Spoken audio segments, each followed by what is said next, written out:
నమస్తే folks, welcome to my channel. Folks, భవిష్యత్తు గురించి ఎక్కువగా ఆలోచించే వారికి భయం ఉంటుంది. గతం గురించి ఎక్కువగా ఆలోచించే వారికి బాధ ఉంటుంది. వర్తమానంలో జీవించే వారికి ఆనందం ఉంటుంది. అసలు నేను ఈ మాట చెప్పడానికి గల కారణం, షారుఖ్ ఖాన్ కొడుకు ఆర్యన్ ఖాన్. హీరోల కొడుకులు ఖచ్చితంగా హీరోలే అవుతారనేది పాత మాట. ఇప్పుడు కాలం మారుతుంది. స్టార్ హీరోల సంతానం కేవలం నటన వైపే మొగ్గు చూపించడం లేదు, దర్శకత్వం, సంగీతం, సాహిత్యం అని ఇలా భిన్న రంగాలపై ఆసక్తి చూపిస్తున్నారు. ఇక ఇప్పుడు బాలీవుడ్ బాద్షా షారుఖ్ ఖాన్ కొడుకు ఇదే కోవకి చెందుతాడు. ఇక ఇదిలా ఉంటే ఆర్యన్ హీరోగా ఒక సినిమాతో ఎంట్రీ ఇవ్వనున్నాడని ఇప్పటి వరకు పలు వార్తలు చక్కర్లు కొట్టాయి. అయితే ఆర్యన్ హీరోగా కాకుండా దర్శకుడిగా పరిచయం కానున్నాడని తనే ఇన్స్టాగ్రామ్ ద్వారా తెలిపాడు. ఇక ఇతను ఒక వెబ్ సిరీస్ ని డైరెక్ట్ చేయనున్నాడని, ఆ వెబ్ సిరీస్ ని షారుఖ్ ఖాన్ ఓన్ బ్యానర్ అయిన రెడ్ చిల్లీస్ ఎంటర్టైన్మెంట్ లో నిర్మిస్తున్నట్లు తెలుస్తుంది. మరోవైపు ఆర్యన్ ఖాన్ డైరెక్ట్ చేస్తున్న 6 ఎపిసోడ్ల వెబ్ సిరీస్ రైట్స్ కోసం నెట్ఫ్లిక్స్ ఇతనికి 120 కోట్ల ఆఫర్ నిచ్చిందట. కానీ ఆర్యన్ మాత్రం వెబ్ సిరీస్ షూటింగ్, ఎడిటింగ్ పూర్తయ్యేంత వరకు ఈ ఆఫర్ కి నో చెప్పినట్లు తెలుస్తుంది. ఇక పెద్ద హీరోలు కూడా తొలి సీజన్ ముగియక ముందే నెక్స్ట్ సీజన్ కోసం డీల్ కుదుర్చుకుంటుంటే ఆర్యన్ మాత్రం అంత పెద్ద ఆఫర్ ని తిరస్కరించడం నిజంగానే విశేషమని బాలీవుడ్ ఇండస్ట్రీ వర్గాలు అంటున్నాయి. అసలు ఆర్యన్ ఖాన్ హీరోగా చేయకపోవడానికి గల కారణాలేంటి? ఆర్యన్ ఖాన్ ని బాలీవుడ్ లో ప్లే బాయ్ అని ఎందుకంటారు? అనన్య పాండేతో నిజంగానే సీరియస్ రిలేషన్షిప్ లో ఉన్నాడా? నిజంగానే అమితాబ్ బచ్చన్ మనవరాలితో Aryan Khan private video leak అయిందా?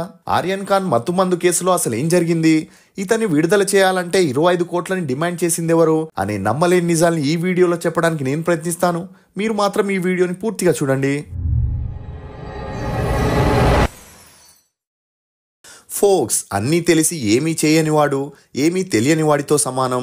అందుకే అవసరమైన సమయంలో మీ జ్ఞానాన్ని ఉపయోగించుకోవడం మర్చిపోకండి. ఆర్యన్ ఖాన్ ఇతను 1997 నవంబర్ 12న మహారాష్ట్రలోని ముంబైలో జన్మించాడు. తండ్రి బాలీవుడ్ స్టార్ హీరో షారుఖ్ ఖాన్, తల్లి గౌరీ ఖాన్. ఇతనికి సుహానా ఖాన్ అనే చెల్లెలు, అబ్రమ్ ఖాన్ అనే తమ్ముడు కూడా ఉన్నాడు. ఇక ఇదిలా ఉంటే షారుఖ్ ఖాన్ ఇండస్ట్రీకి రాకముందే ఢిల్లీలో 1984లో తన ఫ్రెండ్స్ ద్వారా గౌరీ చిబ్బర్ అనే హిందూ అమ్మాయిని కలవడం, అలా వీరిద్దరికి మంచి అండర్స్టాండింగ్ రావడంతో పెళ్లి చేసుకోవాలనుకున్నారు. కానీ ఇందుకు గౌరీ పేరెంట్స్ మాత్రం వారి ఇరు మతాలు వేరు కావడంతో ఆ పెళ్లికి ఒప్పుకోలేదు. ఇక అప్పటికే యాక్టింగ్ మీద ఇంట్రెస్ట్ ఉన్న షారుఖ్ ఖాన్ ఢిల్లీ నుండి ముంబైకి వచ్చి సినిమాల్లో మంచి పేరు తెచ్చుకుంటే వారు తమ పెళ్లికి ఒప్పుకుంటారని సినిమాల్లో ట్రై చేయడం మొదలెట్టాడు. ఇక అలా ఎంత ట్రై చేసినా సినిమాల్లో ఛాన్సులు రాకపోయేసరికి 1988 నుండి సీరియల్స్లో చేయడం మొదలెట్టాడు. అలా ఫౌజీ, దిల్దారియా, సర్కస్ అని 1991 వరకు సీరియల్స్లో మంచి పేరుని సంపాదించుకున్నాడు. ఇక ఇదిలా ఉంటే గౌరీకి తన ఇంట్లో వారు పెళ్లి సంబంధాలను చూడడం మొదలెట్టారు. కానీ షారుఖ్ ఖాన్ మీద అమితమైన ప్రేమున్న గౌరీ పట్టువదలని విక్రమార్కుల్లా అతన్నే పెళ్లి చేసుకుంటా అని పట్టుబట్టడంతో చేసేదేమీ లేక ఇరు పెద్దలు ఒప్పుకోవడంతో 7 సంవత్సరాల డేట్ తర్వాత 1991లో పెళ్లి చేసుకోవడం జరిగింది. అలా ఆ పెళ్లి తర్వాత షారుఖ్ ఖాన్ కి అదృష్టం కలిసొచ్చి హిందీ మూవీస్ లో ఆఫర్స్ వెతుక్కుంటూ వచ్చాయి. అలా దివానా, చమత్కార్, బాజీగర్, డర్ అనే మూవీస్ చేసి 2 సంవత్సరాల్లోనే స్టార్ హీరోగా ఎదిగాడు. మీకు షారుఖ్ ఖాన్ గురించి వీడియో కావాలంటే కమెంట్ సెక్షన్లో తప్పకుండా తెలియజేయండి. ఇక అలా 6 సంవత్సరాలు సినిమాలు చేసి బాంబేలో మంచిగా సెటిల్ అయ్యాక 1997లో ఆర్యన్ అనే కొడుక్కి, 2000 సంవత్సరంలో సుహానా అనే కూతురికి జన్మనివ్వడంతో పాటు 2013లో అబ్రమ్ అనే కొడుక్కి సరోగేసి ద్వారా తల్లిదండ్రులయ్యారు. ఇక ఆర్యన్ సిల్వర్ స్పూన్ తోనే పుట్టడంతో ఏ కష్టాలు తెలియకుండా పెరిగాడు. అలా షారుఖ్ ఖాన్ తనలాగే తన కొడుకుని కూడా సినిమాల్లో నటింపజేయాలనుకున్నాడు. అందుకుగాను ఆర్యన్ కి 4 సంవత్సరాలు ఉన్నప్పుడు కరణ్ జోహార్ డైరెక్షన్ లో షారుఖ్ ఖాన్ హీరోగా చేసిన multi starrer movie Kabhi Khushi Kabhi gum అనే మూవీలో షారుఖ్ ఖాన్ చిన్నప్పటి పాత్రని ఆర్యన్ పోషించడం జరిగింది. ఇక ఈ మూవీ 2001లో రిలీజ్ అయి సూపర్ డూపర్ హిట్ అయింది. అంతేకాకుండా ఆర్యన్ ద ఇంక్రెడిబుల్స్ అనే యానిమేషన్ మూవీలో డాష్ పర్ అనే క్యారెక్టర్కి హిందీ వర్షన్లో డబ్బింగ్ చెప్పడం విశేషం. అలా ఈ మూవీ 2004లో రిలీజ్ అయి 7 ఏళ్ల ఆర్యన్ ఖాన్ వాయిస్ కి మంచి గుర్తింపు లభించింది. దీంతో 2006లో వచ్చిన కభీ అల్విదా నా కెహనా అనే మూవీలో షారుఖ్ ఖాన్ తో కలిసి నటించడం జరిగింది. ఇక అలా ఆర్యన్ ఖాన్ కి షూటింగ్స్ ఎక్కువై చదువుల మీద ఇంట్రెస్ట్ పోవడంతో షారుఖ్ ఖాన్ మరియు గౌరీ ఖాన్ ఆర్యన్ ఎడ్యుకేషన్ కంప్లీట్ అయ్యేంత వరకు మూవీస్ లో యాక్ట్ చేయించకూడదని డిసైడ్ అయ్యారు. ఇక ఇదిలా ఉంటే ఆర్యన్ తన స్కూలింగ్ ని ముంబైలోని ధీరుభాయ్ అంబానీ ఇంటర్నేషనల్ స్కూల్లో 10th వరకు చదివాడు. ఇక ఆర్యన్ చదువుల్లో చురుగ్గా ఉన్నప్పటికీ తండ్రిలాగే సినిమాల్లో యాక్ట్ చేయాలనే ఇంట్రెస్ట్ చాలా ఉండేది. ఇక ఈ మధ్యలోనే 2019లో వచ్చిన హిందీ వర్షన్ లయన్ కింగ్ మూవీలో షారుఖ్ ఖాన్ ముఫాసా క్యారెక్టర్ కి వాయిస్ ఇస్తే ఆర్యన్ ఖాన్ సింబాకి వాయిస్ ఇవ్వడం విశేషం. ఇక ఇదిలా ఉంటే తన ఇంటర్ని లండన్లోని సెవెన్ ఓక్స్ అనే స్కూల్లో చదివాడు. అలా తన ఇంటర్ చదివేటప్పుడే అమితాబ్ బచ్చన్ మనవరాలైన నవ్యానంద్తో మంచి స్నేహం ఏర్పడి ఆ స్నేహం కాస్త నిదానంగా సన్నిహిత్యంగా మారి వీరిద్దరూ డేట్ చేయడం మొదలెట్టారు. అలా వీరిద్దరూ క్లోజ్గా ఉన్న ఫొటోస్ని తమ సోషల్ మీడియాలో అప్లోడ్ చేయడంతో పాటు ముంబైకి వచ్చినప్పుడెల్లా చట్టాపట్టాలేసుకుని పబ్స్ పార్టీలకు వెళ్తుండడంతో వీరిద్దరూ సీరియస్ రిలేషన్షిప్లో ఉన్నారని, వీరి ప్రేమకు అటు షారూఖ్ ఖాన్ ఫ్యామిలీ ఇటు అమితాబ్ బచ్చన్ ఫ్యామిలీ కూడా గ్రీన్ సిగ్నల్ ఇచ్చారనే వార్తలు హల్చలయ్యాయి. ఇక ఇదిలా ఉంటే ఉన్నట్టుండి 2015 జూలై 22న Aryan Khan Navya Nanda private video leak అయింది అంటూ కొన్ని వార్తలు హల్చలయ్యాయి. అలా ఆ వీడియో 10 రోజుల వరకు ఎక్కడ చూసినా ఇదే వార్తలు వినిపించడంతో అమితాబ్ బచ్చన్ కోపంగా మీడియా ముందు స్పందిస్తూ ఆ వీడియోలో ఉంది ఆర్యన్ నవ్యానంద కాదని చెప్పడంతో పాటు ఎవరిదో వీడియోని వైరల్ చేసి మా ఫ్యామిలీ పరువును తీస్తున్నారని అమితాబ్ బచ్చన్ కోపగించుకోవడంతో అక్కడికే ఆ వార్తలకి ఫుల్ స్టాప్ పడ్డాయి. ఇక ఇదిలా ఉంటే ఆర్యన్ నవ్య కొన్ని మనస్పర్ధాల కారణంగా బ్రేకప్ చేసుకున్నారు. అలా ఆ తర్వాత నవ్య మీజన్ జాఫ్రీతో డేట్ చేయడం మొదలెడితే ఆర్యన్ రొమానియా అమ్మాయితో డేట్ చేశాడు. ఇక ఆ అమ్మాయితోనే కొన్ని చోట్ల తిరుగుతూ క్లోజ్గా ఉన్న పిక్స్ని సోషల్ మీడియాలో అప్లోడ్ చేసేవాడు. ఇక అలా ఎప్పుడైతే షారూఖ్ ఖాన్ తన మూడో కొడుకైన అబ్రహంకి సరోగేసీ ద్వారా జన్మనిచ్చినట్లు అనౌన్స్ చేశారో అప్పుడే అందరూ ఆ బిడ్డ సరోగేసీ ద్వారా కనలేదని, షారూఖ్ ఖాన్ కొడుకు ఆర్యన్కి రొమానియా అమ్మాయికి పుట్టాడనే వార్తలు మీడియాలో హల్చలయ్యాయి. అలా ఈ వార్తలపై షారూఖ్ ఖాన్ ఇమీడియట్ గా స్పందించకపోవడంతో అందరూ ఈ వార్తలు నిజమేనని నమ్మసాగారు. అంటే ఆర్యన్ ఖాన్ కి అబ్రహం తమ్ముడు కాదు కొడుకని హల్చలవడంతో 6 నెలల తర్వాత షారూఖ్ ఖాన్ ఈ వార్తలపై మీడియాలో స్పందిస్తూ 19 ఏళ్ల నా కొడుక్కి అబ్రహం పుట్టలేదు, మీరు మీడియాలో తప్పుడు వార్తల్ని వైరల్ చేస్తున్నారు, నేను నా భార్య డిసైడ్ అయి సరోగేసీ ద్వారా అబ్రహంకి జన్మనిచ్చామని సీరియస్ గా చెప్పడంతో ఈ వార్తలకి అక్కడికే బ్రేక్ పడింది. ఇక ఇదిలా ఉంటే ఆర్యన్ ఖాన్ శ్రీదేవి చిన్న కూతురైన ఖుషీ కపూర్ తోను కొన్ని నెలలు డేట్ చేసినా ఆ రిలేషన్ ఎక్కువ రోజులు నిలవలేదని చెప్పొచ్చు. ఇక అలా ఆర్యన్ తన బ్యాచిలర్ ఆఫ్ ఫైన్ ఆర్ట్స్ ని కాలిఫోర్నియాలోని USC school of cinematic arts లో చదివాడు. అలా అక్కడే హీరోయిన్ జూహీ చావ్లా కూతురైన జాన్వీ మెహతాతో మంచి పరిచయం ఏర్పడింది. ఇక ఆ పరిచయం కాస్త సన్నిహిత్యంగా మారి వీరిద్దరూ డేట్ చేయడం మొదలెట్టారు. చిన్నప్పటి నుండి ఏ లోటు లేకుండా పెరిగిన ఆర్యన్ కి ఫారెన్ లో రోజు పార్టీస్ పబ్స్ కి వెళ్తుండేవాడు. దీంతో ఫ్రెండ్ సర్కిల్ కూడా ఎక్కువై మద్యానికి మత్తు మందికి అలవాటు పడ్డాడు.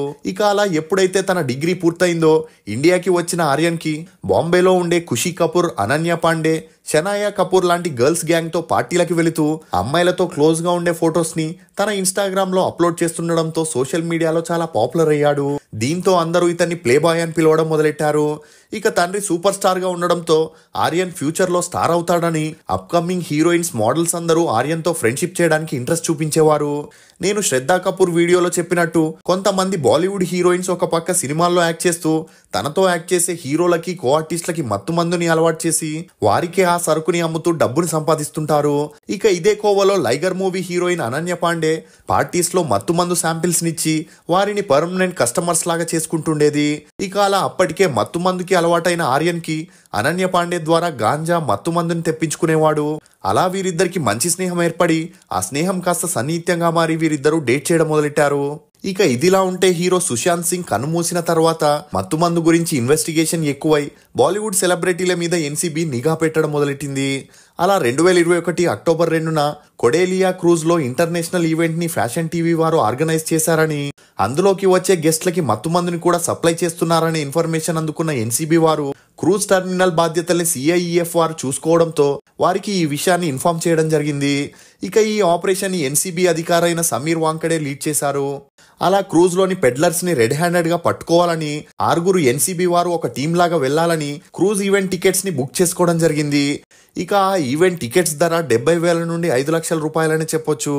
అలా గాంధీ జయంతి రోజు ఆర్యన్ తన 5 ఫ్రెండ్స్ తో వెళ్లడానికి సిద్ధపడ్డాడు. ఇక 3 ఫ్రెండ్స్ స్ట్రైట్ గా క్రూజ్ టెర్మినల్ కి వస్తామని చెప్పడంతో తన హై స్కూల్ ఫ్రెండ్ అయిన అర్బాజ్ మర్చెంట్ తో కలిసి ఆర్యన్ తన కారులో ముంబైలోని క్రూజ్ టెర్మినల్ కి అర్ధరాత్రి 1 గంటలకి వెళ్లడం జరిగింది. ఇక అలా 1:30కి రీచ్ అయిన తర్వాత క్రూజ్ లోకి వివిఐపి ఎంట్రీ ద్వారా వెళ్లడం జరిగింది. ఇక ఆ ఎంట్రీలోనే ఎన్సీబీ వారు ఆర్యన్ ని అతని ఫ్రెండ్ అర్బజ్ ని ఆపి చెక్ చేయడం జరిగింది. ఇక అలా చెక్ చేసేటప్పుడే ఆర్యన్ తన ఫ్రెండ్ కాస్త టెన్షన్ పడడంతో అక్కడే ఉన్న ఒక రూమ్ లోకి ఎన్సీబీ వారు వీరిద్దరిని తీసుకెళ్లి చెక్ చేయగా అర్బాజ్ దగ్గర 1 గ్రామ్ మత్తుమందు దొరకగా ఆర్యన్ దగ్గర మాత్రం ఏమీ దొరకలేదు. ఇక మిగిలిన 4 ఫ్రెండ్స్ ని చెక్ చేయగా వారి దగ్గర కూడా ఏమీ దొరకలేదు. అలా క్రూజ్ లో 17 మందిని పట్టుకోగా అందులోని 6 ఎన్సీబీ వారు సెటిల్మెంట్ చేసుకొని వారిని వదిలేయడం జరిగింది. ఇక షారుఖ్ ఖాన్ లాంటి బిలియనియర్ సూపర్ స్టార్ కొడుకుని వదలడానికి సిద్ధంగా లేని ఎన్సీబీ అతన్ని ఎలాగైనా ఇరికించాలని ఆర్యన్ ఫోన్ ని అన్లాక్ చేసి చూడగా అందులో ఆర్యన్ అనన్య పాండేతో మత్తుమందు గురించి చేసిన చాట్ ని ప్రూఫ్ గా పెట్టుకుని అరెస్ట్ చేయాలని డిసైడ్ అయ్యారు. ఇక అందుకు ఆర్యన్ తన దగ్గర మత్తుమందు లేదు, కన్జ్యూమ్ కూడా చేయలేదు, ఎవరి దగ్గర కొనలేదు, అమ్మలేదని చెప్పినా కూడా ఎన్సీబీ వారు వినకుండా అరెస్ట్ చేయడం జరిగింది. కానీ ఎన్సీబీ వారు ఆర్యన్ ని అరెస్ట్ చేసిన విషయం మీడియాకి చెప్పలేదు. అలా ఎన్సీబీ హెడ్ అయిన సమీర్ షారుఖ్ ఖాన్ కి మెసేజ్ చేసి ఈ వార్త బయటికి రాకుండా ఉండాలంటే 25 కోట్లని ఇవ్వాలని డిమాండ్ చేయడంతో అందుకు షారుఖ్ ఖాన్ డబ్బు కన్నా తన కొడుకు పరువే ముఖ్యమని డబ్బు ఇవ్వడానికి ఒప్పుకున్నాడు. ఇక అలా సమీర్ ఆర్యన్ని తన కంట్రోల్లో పెట్టుకొని తన టీంలోని ఇద్దరిని షారుఖ్ ఖాన్ చెప్పిన ప్లేస్ కి పంపించగా అక్కడికి షారుఖ్ ఖాన్ మేనేజర్ అయిన పూజా దడ్లాని వచ్చి వారిద్దరితో మాట్లాడి ఒక ఇండియన్ హోటల్ దగ్గరికి వెళ్తే మీకు 50 లక్షలు ఇస్తారని, అది అడ్వాన్స్ గా తీసుకొని మిగతా డబ్బు ఆర్యన్ రిలీజ్ అయిన తర్వాత సెటిల్మెంట్ చేస్తామని చెప్పడంతో ఆ ఇద్దరు ఎన్సీబీ వారు ఇండియన్ హోటల్ దగ్గరికి వెళ్లి 2 బ్యాగ్స్ ని కలెక్ట్ చేసుకోవడం జరిగింది. ఇక ఈ విషయాన్ని అర్థం చేసుకున్న షారుఖ్ ఖాన్ ఎన్సీబీ సమీర్ తో చేసిన చాట్ ని, వారు హోటల్లో తీసుకున్న డబ్బుని వీడియో రికార్డ్ చేసి షారుఖ్ ఖాన్ సిబిఐకి ప్రూఫ్స్ ఇస్తూ కంప్లైంట్ ఇవ్వడం జరిగింది. అంతేకాకుండా తన కొడుకుని డబ్బు కోసమే ఎన్సీబీ వారు ఇరికించారని చెప్పడంతో ఆ నెక్స్ట్ డేనే ఎన్సీబీ వారు షారుఖ్ ఖాన్ మీదున్న కోపంతో ఆర్యన్ ఖాన్ క్రూజ్ లో మత్తుమందు తీసుకొని దొరికాడని మీడియా ముందుకు వచ్చి చెప్పడం జరిగింది.